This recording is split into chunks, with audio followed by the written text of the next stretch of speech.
Imagine a locked box. Inside, it is said to hold a secret of immense importance, perhaps a lost history, a forgotten science, or a prophecy of the future.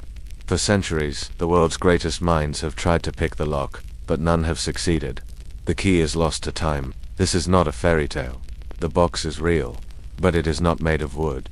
It is a book, a 240-page manuscript, written over 600 years ago in a language that no one on Earth can read, filled with illustrations of a world no one has ever seen. This is the true story of the Voynich Manuscript. It is the ultimate intellectual cold case, a cryptographic Everest that has defeated every mind that has dared to climb it. It is a book that promises everything and reveals nothing. Join us as we conduct a psychological autopsy on this beautiful and maddening enigma, and ask the question, what 600-year-old secret is the world's most mysterious manuscript still hiding? Our modern obsession with this mystery begins in the year 1912, inside a grand Jesuit college near Rome. A Polish-American rare book dealer named Wilfred Voynich, a man with a reputation for uncovering lost literary treasures, was sifting through a collection of ancient manuscripts. There, tucked away, he found it, a small, unassuming book, its vellum pages yellowed with age, its cover blank and unadorned. But as he opened it, he realized he was holding something unlike anything he had ever seen. The manuscript was a paradox. The script was elegant, written with a confident, flowing hand, suggesting the author was highly intelligent and literate. But the letters themselves were completely alien. They belonged to no known language, ancient or modern. It was a text that looked like it should be readable, but was profoundly, stubbornly indecipherable. And then there were the illustrations. They were as baffling as the text. Page after page was filled with intricate, colorful drawings that seemed to fall into several distinct categories. There were botanical sections, depicting hundreds of plants and flowers that do not exist on Earth. They were bizarre hybrids, with the roots of one known plant, the leaves of another, and the flowers of a third, a flora from a botanist's nightmare. There were astronomical sections, filled with complex circular diagrams of suns, moons, and stars arranged in constellations that do not appear in our sky. There were biological sections, featuring strange interconnected tubes, and drawings of small, naked female figures bathing in bizarre, green liquid, as if part of some unknown alchemical process.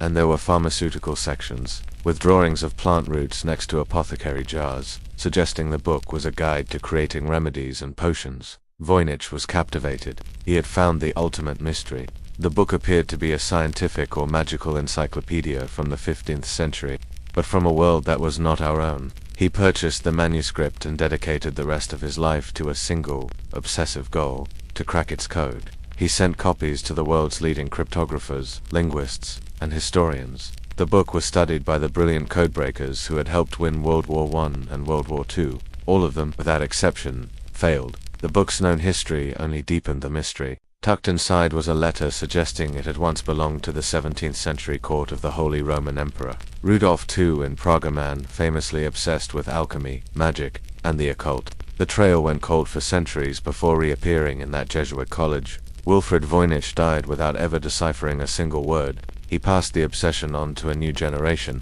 The manuscript, now named after him, has become the ultimate challenge for the human intellect. A beautiful and silent testament to a 600-year-old secret that it still refuses to give up.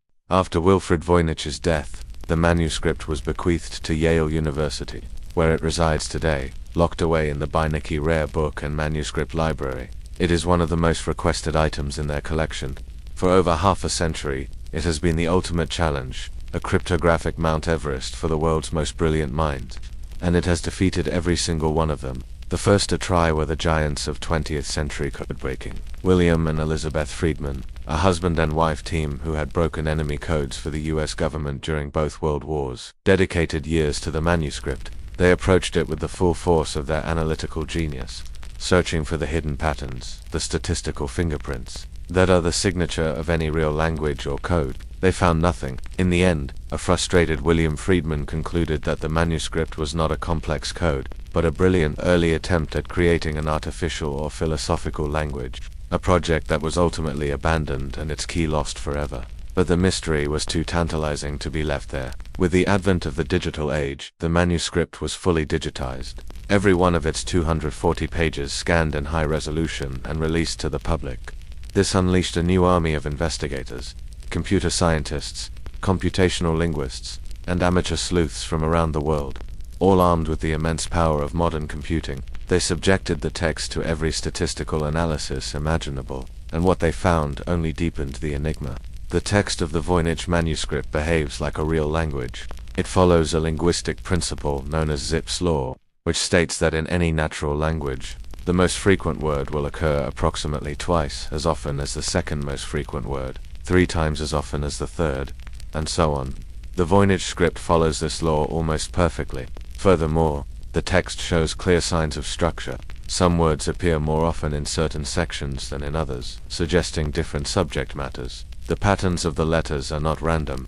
They follow complex rules of syntax and morphology. It has all the statistical hallmarks of a genuine, functional language, and yet, it remains completely, stubbornly meaningless.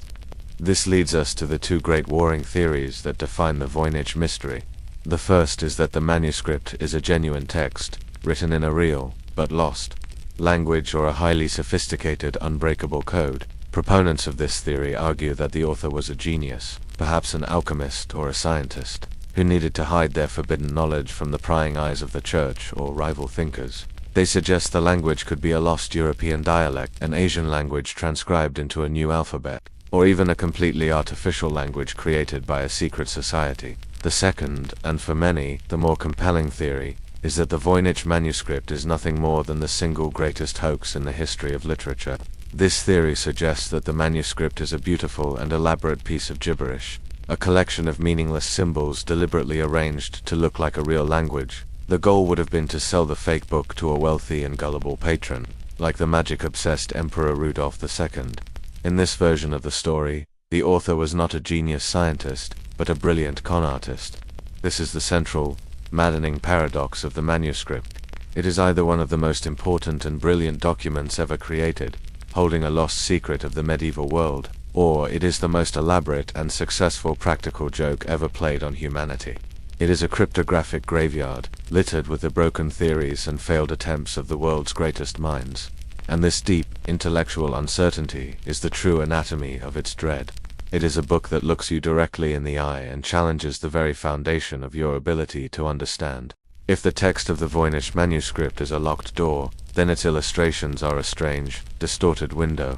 They offer us a glimpse into the mind of its creator, a view of a world that is at once familiar and profoundly alien. To conduct a true psychological autopsy of this book, we must analyze the bizarre and beautiful images that fill its pages, for it is here that the secret of its purpose may be hidden in plain sight. Let's begin with the most dominant section of the book, the botanical illustrations. These are not simple drawings of flowers. They are a field guide to a fantasy world. The manuscript contains over 100 detailed drawings of plants that have never been identified. They are chimeras, impossible hybrids. We see a plant with the leaves of a fern, the flowers of an orchid, and the roots of a sunflower, all drawn with the confident precision of a botanist documenting a real specimen. What is the meaning of this impossible garden? Some theorists believe these are illustrations of extinct or undiscovered plants, a lost botanical record. Others suggest they are an early alchemist's attempt to represent not real plants, but the properties or spirits of plants. A more psychological explanation is that these drawings are a product of a mind that does not see the world literally, but symbolically, a mind for which a plant is not just an object, but an idea. Next, we turn to the stars. The astronomical and astrological sections of the manuscript are a maze of intricate, circular diagrams. We see zodiac signs, but they are strange and unfamiliar. There are suns and moons with human faces, and complex charts that seem to map the movements of celestial bodies. But these charts do not correspond to any known celestial event in our history. The constellations are alien. It is a map of a sky that is not our own. Is this a lost system of astrology? Or is it a coded representation of something else entirely? The diagrams are so precise, so mathematically complex, that many believe they must have a real, logical meaning. Yet, like the text, that meaning remains stubbornly out of reach. But it is in the biological or balneological section that the manuscript descends into true, surreal weirdness. These pages are filled with drawings of small, naked female figures, almost always depicted in groups. They are bathing in or connected by a series of bizarre, interconnected green tubes and pools that look like a cross between a biological organ and a complex piece of plumbing. The women appear to be interacting with this system, sometimes passively, sometimes actively. What are we looking at? The theories are wild. Some believe it is a guide to midwifery or women's health, a lost piece of medieval medical knowledge. Others see it as a purely alchemical text, the green tubes representing a process of creation or distillation, with the female figures as symbols of nature or the soul. The imagery is so strange, so otherworldly, that it has fueled the most extreme theories that the manuscript is not a product of our world at all, but a document of alien origin. When we look at these illustrations as a whole of impossible plants, the alien stars, the strange bathing rituals, we are left with a chilling portrait of a mind that was operating on a completely different plane of reality. Was this the mind of a genius, documenting a secret world of science or magic? Or was it the mind of an outsider artist, a recluse, a visionary, or a madman, creating a detailed, private universe for themselves? The illustrations do not solve the mystery of the Voynich Manuscript. They deepen it. They prove that whoever created this book, whether they were a scientist, a con artist, or a visionary, possessed an imagination of incredible power and strangeness. The book is not just an unreadable text. It is a fully realized, illustrated guide to an imaginary world. And the most terrifying possibility of all is that the key to understanding this world died with the only person who ever lived in it. The central question that hangs over the Voynich Manuscript, the question that has fueled countless hours of research and passionate debate, boils down to a single fundamental choice. Is this book a work of profound genius, a vessel containing a 600-year-old secret, or is it nothing more than beautifully crafted nonsense, an elaborate and enduring hoax? The genuine text argument rests on the undeniable linguistic-like structure of the script. As we discussed, it follows statistical laws that govern real languages. It has internal consistency. Different words appear in different sections, suggesting meaning. Codebreakers who have cracked the most complex encryptions in history have stated that the Voynich script possesses a level of sophistication that would be incredibly difficult to fake convincingly over hundreds of pages. Proponents of this view argue that the sheer effort required to create such a detailed and seemingly structured gibberish text, without any underlying meaning, would have been an almost superhuman feat for a medieval forger. They believe the secret lies hidden within the unique alphabet itself, a cipher waiting for the right key. Perhaps it is a lost language, a philosophical code, or a system of alchemical notation. The elaborate hoax argument, however, is equally compelling. Skeptics point to the complete and utter lack of any decipherment after over a century of intense scrutiny. They argue that the statistical patterns observed in the text could have been deliberately engineered to mimic a real language. A clever trick played by a sophisticated con artist. Could have been copied from various sources or invented, with a deliberately nonsensical flair to add to the air of mystery and authority. The historical connection to the eccentric Emperor Rudolf II, a known collector of curiosities and esoteric objects, makes him a prime target for such a hoax. The idea is that someone created a mysterious-looking book to sell to the emperor for a hefty sum, and the lack of any real meaning was the secret to its enduring mystery. Let us consider the psychology of both sides. The genuine text. Believers are driven by intellectual curiosity and the tantalizing possibility of unlocking a lost piece of history or knowledge. They see the manuscript as a puzzle to be solved, a challenge to human ingenuity. The effort invested by so many brilliant minds only strengthens their belief that there must be something real to find. The hoax proponents, on the other hand, are often motivated by skepticism and a healthy suspicion of the unexplained. They see the manuscript as a testament to the human capacity for deception and the enduring power of a well-crafted illusion. For them, the fact that no one can read it is the ultimate proof of its meaninglessness. The anatomy of dread within this debate is the unsettling possibility that after all this time, after all the brainpower focused on this single book, the answer might simply be ... nothing. That the 600-year-old secret is that there was never a secret to begin with, or, equally unsettling, that a profound and important message remains locked away, just out of reach, hidden behind a code that humanity may never break. The beauty and the frustration of the Voynich Manuscript lie in this fundamental, unresolved tension between the possibility of profound meaning and the likelihood of elegant nonsense. To solve the riddle of the Voynich Manuscript, we must hunt for its author. The search for this phantom scribe has been as intense and as frustrating as the search for the book's meaning. The list of potential candidates is a fascinating gallery of some of the most brilliant, eccentric, and mysterious minds of the Renaissance. Each suspect offers a compelling narrative, a potential key to unlocking the secret. Let's enter the gallery. Our first and most famous suspect is Roger Bacon, a 13th century English Franciscan friar and philosopher. Bacon was a man far ahead of his time, a scientific visionary who championed empirical evidence, and was rumored to have unlocked the secrets of everything from gunpowder to optics. He was also a known cryptographer, who wrote about the importance of hiding scientific knowledge from the ignorant. The theory is that Bacon created the manuscript to encode his revolutionary scientific discoveries, protecting them from the prying eyes of the church. But when we conduct our psychological autopsy on this theory, it begins to falter. Carbon dating of the manuscript's vellum pages places its creation in the early 15th century, a full 200 years after Bacon's death. While it's possible the book is a copy of an earlier work, there is no direct evidence linking it to him. Bacon is a ghost who is in the wrong place at the wrong time. This brings us to our second suspect, a man who is a perfect fit for the hoax theory. John Dee was a brilliant 16th century mathematician, astronomer, and the trusted court advisor to Queen Elizabeth I. But he also had a secret, darker side. He was an occultist, obsessed with alchemy and the idea of communicating with angels. He worked with a notorious spirit medium named Edward Kelly, and together they claimed to have received a secret, angelic language called Enochian. The theory is that Dee, along with the con artist Kelly, created the Voynich Manuscript as an elaborate fake, a piece of manufactured mystery to impress the magic-obsessed Emperor Rudolf II of Prague, to whom they eventually sold it. The bizarre plants, the alien stars, the unreadable text, it was all a masterful performance, a piece of theater designed to swindle a wealthy and gullible patron. John Dee had the intellect, the motive, and the documented history of creating magical languages to be a perfect candidate for the role of the great forger. But what if the author was not a famous scholar or a con artist? What if he was someone whose name is lost to history, but whose genius is preserved in this single, enigmatic work? This leads us to a more modern and intriguing theory. In 2011, a detailed analysis of the botanical illustrations led a researcher to a startling conclusion. The plants, while bizarre hybrids, seemed to contain elements of flora that are native only to Central America. This has given rise to the New World theory.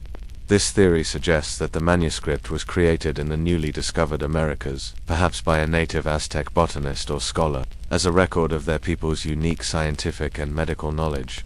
The strange language would be their own native tongue, written in a unique alphabet, and the bizarre plants would be real, though now perhaps extinct, species from the New World.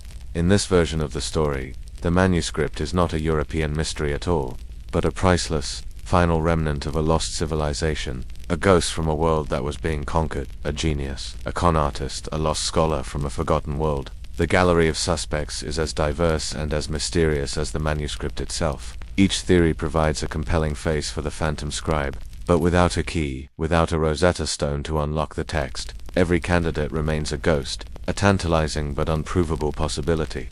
A lost science, an elaborate hoax, an alien language. After more than a century of the most intense intellectual scrutiny, we are no closer to the truth of the Voynich Manuscript than Wilfred Voynich was when he first discovered it in that dusty college library. The book remains a perfect enigma, a locked box with no key, and perhaps, in the end, this is its true purpose. The story of the Voynich Manuscript is not a simple historical cold case. It is a profound psychological autopsy of the limits of human understanding. It is a mirror that reflects our own deepest intellectual anxieties, and our insatiable hunger for meaning. The true dread of the manuscript is not that its secret is dark or terrifying, but that it may be permanently, absolutely, and forever beyond our reach. This is what makes it a unique form of horror. It is not the horror of a monster or a ghost. It is the horror of a void. The manuscript is a testament to the fact that a single human mind can create a world so personal, so complex, and so alien that it is completely impenetrable to the rest of humanity. It is a chilling reminder of the profound and sometimes unbridgeable gulf that can exist between one mind and another. Whether the manuscript is a work of genius or a work of gibberish, the lesson it teaches us is the same. It is a lesson in intellectual humility. It challenges our modern belief that every puzzle has a solution, that every code can be broken, that every piece of data can be understood if we just have a powerful enough computer. The Voynich Manuscript sits on a shelf at Yale University and silently refutes that belief. It is a 600-year-old testament to the fact that the universe, and the human minds within it, may still contain secrets that we are not meant to unlock. And so, the final investigation is now passed to you. After hearing all the evidence, what is your theory? Is the Voynich Manuscript a lost alchemical text, a coded message from a forgotten civilization, or the most brilliant and successful practical joke ever played on humanity? Leave your definitive theory in the comments below. Let's continue the century-long attempt to solve this perfect, beautiful, and maddening puzzle together, because the story of the Voynich Manuscript teaches us one final, humbling lesson. The most profound dread is not the fear of a monster we can see, but the fear of a mind we can never hope to understand.